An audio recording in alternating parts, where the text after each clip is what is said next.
Hello everyone and welcome back to another video. If you haven't watched my previous video on the Lumix S5 Mark II review with the standard 20 to 60 millimeter kit lens, I recommend you go and take a look at that video before you watch this one.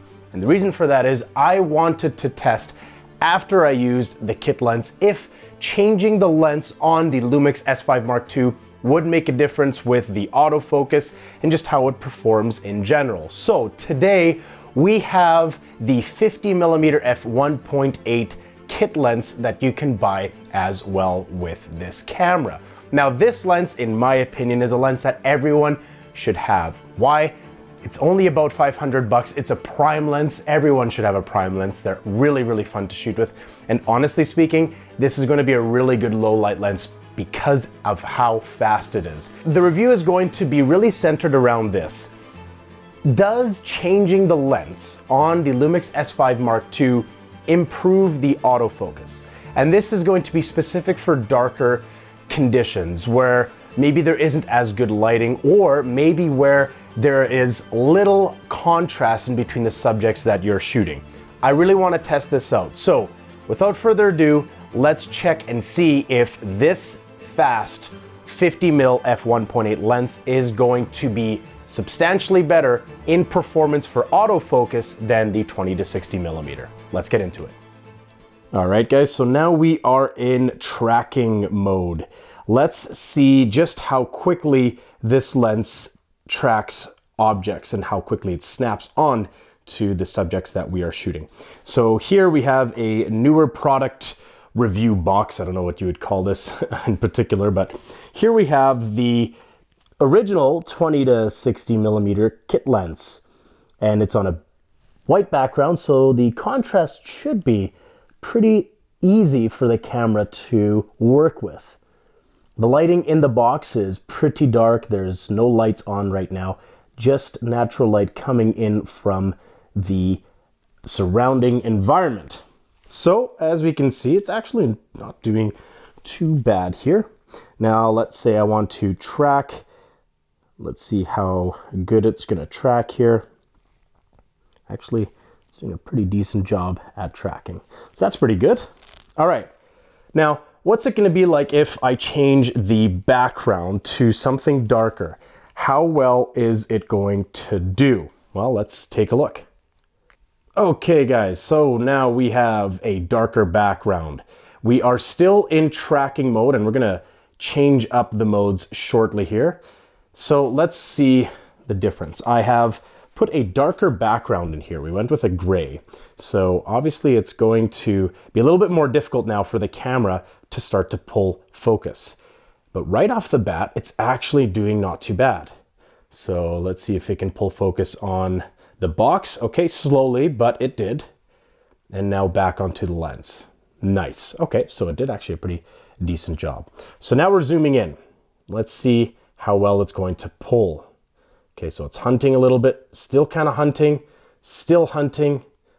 And there we go. Finally, we were able to pull focus. And we right now are at auto ISO at 10,000. So we are getting pretty high. All right, guys, so now we are in single point autofocus with human detect off. How well are we doing? Still doing a pretty darn good job. Now we're at 12,800 ISO. How is the noise? And again, we're, if I haven't mentioned this before, shooting at 23.98 frames per second, or just call it 24 frames per second in 4K 42210 bit. All right, let's focus on the box here. A little bit of pulsing, but it still managed to pull focus. And back here, let's zoom in quickly. You know what? That's actually not bad at all. Okay, so that's doing a pretty decent job. Let's maybe go around the box and see if it can pull focus between these two dark points. So we're looking at the box here and to the background paper. Okay, so now we're hunting a little. Maybe let's go back to the box and see if it can figure it out. Again, we're in single point autofocus without human detect. Maybe let's go to the bed sheets instead. and it's still hunting a little. And this is the one thing that I noticed that this lens does tend to do sometimes, and I really don't know why. Okay, so here's two black contrasting points. We have the background paper or film, and then we have the box itself. And as you can tell, it's struggling just a bit to pull focus. And it's almost like sometimes with this camera, you have to kind of pinch in or pan in to the subject for it to grab. And see right here, look at how long it took to pull focus. That isn't 100% ideal. Okay, so we have adjusted the autofocus speed and sensitivity, and we left it at its default 0, 0. And as you can tell again, it is struggling to focus on the darker contrast. If we were to look at the baseboard here, or the headboard, look at how quickly it pulled focus, and it actually did so in a very, very decent way. Even on this white lamp right here, it pulled focus nicely, and just focusing on this little knob right here, it does a pretty damn good job. It just focuses very, very nicely. But the moment we get into something darker, maybe like, let's say my phone, the autofocus does seem to hesitate just a tad, and I'm not 100% sure why that is the case. Okay, let's go with something very contrasted and different than what we were looking at. So this is a painting with a lot of red in it, in a relatively white environment. How's it gonna do here? And we are struggling a bit. We're at 1600, 2000 ISO, and then it pulled. Now, this is, again, with sensitivity and speed at 0, and it did take some time to pull focus there. The one thing I noticed right here, and I'm just walking down the stairs, again, autofocus is in single point, is that sometimes it just loses focus randomly. And here's a perfect example of that. And then eventually it pulls. Now, I had a Fujifilm X-T4, and I'll be honest with you, it never really did that, unless it was really, really, really dark conditions and it just struggled to pull focus at all. So let's do a different test here. I'm gonna crank up the sensitivity and speed. Let's see if that makes a difference. Okay, so now we have the speed and sensitivity set to pretty much maximum, 5 and 3. How quick is it going to focus on subjects? Right now, it's doing a pretty darn good job, but before it just simply wasn't. All right, the apple or the flower's focusing well, the little bull over there is focusing beautifully. The lizard, once again, is focusing nicely, just moving the AF point to different parts of the viewfinder. And right now, as it stands, it's doing a pretty darn good job. I want to test some darker objects here. These are two black hats, and it seems to be doing pretty decent. Now I'm going to move the auto-focusing point to the flowers just in the background. Oh, and it pulled very, very quickly and nicely too. So this is a really interesting observation here. We're back on some darker subjects. Now we're trying to focus on the background, back onto the foreground, and it hunts a bit. There it is, there's the darker subjects. It's a very, very bizarre thing. I'm not changing the auto-focusing point whatsoever. It just hunts and hunts and hunts. And then sometimes when you go from a darker subject to lighter subject, it just struggles. And it's really something I can't understand why. So the moment you think you've fixed it by making a very quick change to some settings, it just reverts back to the way it was, working not so well before.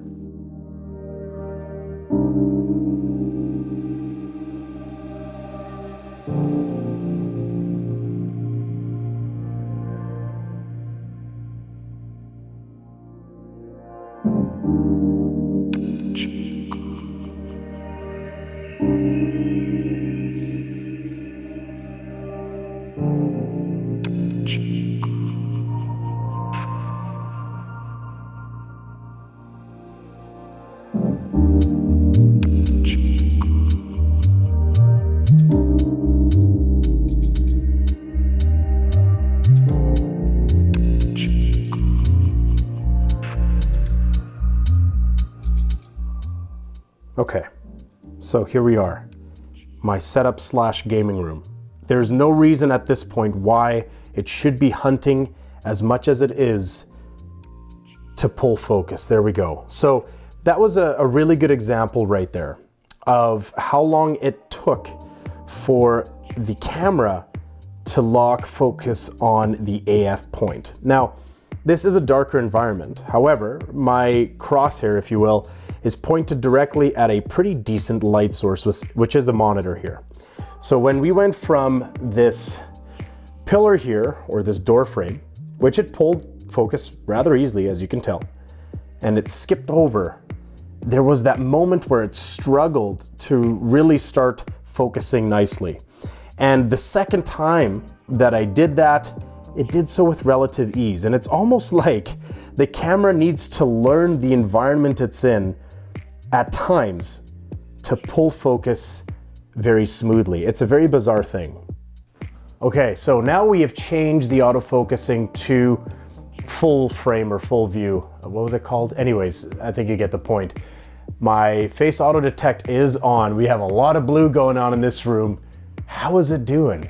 Now I can see the box around my face, and actually it seems to be doing a pretty good job at keeping in focus. Got a little bit of daylight color here. Okay, not bad. Let's turn this light off and let's reduce the amount of light by quite a bit here. This is lights completely off. The only light source right now is the monitor and faintly what's coming through the blinds. And actually, it's still doing a pretty decent job. Oh, so I can see it's trying to focus on my eye. I see the box is around my face, but it's not pulling that well. We are at 25,600 ISO. There you go. So it did eventually lock on to me. All right, guys, so we're back at the good old coffee machine. I did this test on my other video with the kit lens, and the kit lens did struggle a little bit. Right now we are in auto ISO. We've been in auto ISO pretty much this entire time. We have it in single point AF with human detect off. And this is what we're getting so far. How's it looking? It seems to be doing actually a little bit better than the kit lens with regards to pulling focus, especially on some of the darker areas here. Oh, there we go. So with the speed cranked and the sensitivity cranked, it does a pretty nice job, actually, all things considered. Even when we're getting up really close, focusing on the handle, pulls it nicely, and there you have it. So compared to the test that I had before with the kit lens, the 20 to 60 mil, this one does seem to do a bit of a better job. But again, we can't really explain why this case is working well with pulling focus and, well, the other examples of it just hunting and struggling to find some light source or a subject to focus on. Well, this one seems to be working quite beautifully. Very, very interesting. To all of my bubbly friends, cheers to you. I'm actually addicted to those things. I go through like 3 to 4 bubblies a day. So that was the test of the 50 mil f1.8. All things considered, I really like this lens. It has a really, really nice picture quality. I'm not a professional, so I'm not a pixel peep or anything. I look for what looks good. And I can tell you, I've taken pictures with this camera before too. And honestly, it's very nice. It's very sharp. It's as good as it can really be for 500 or 600 bucks.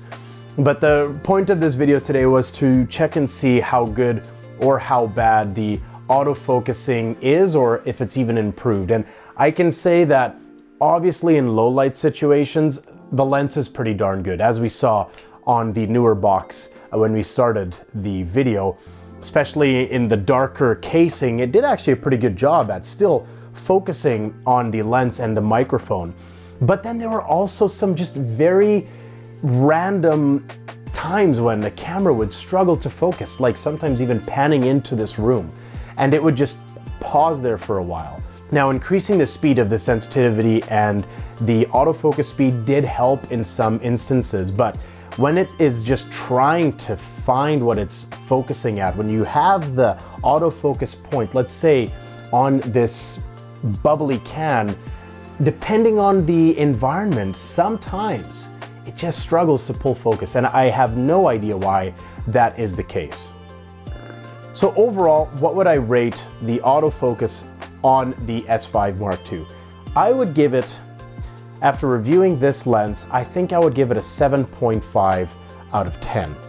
To professional filmmakers who mostly use manual focus, it doesn't matter.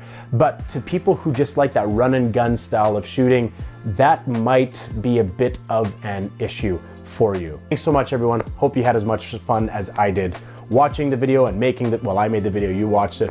And maybe we'll catch you in the next one. Bye-bye. Now I'm gonna do some work. I'm gonna make some websites because I have to.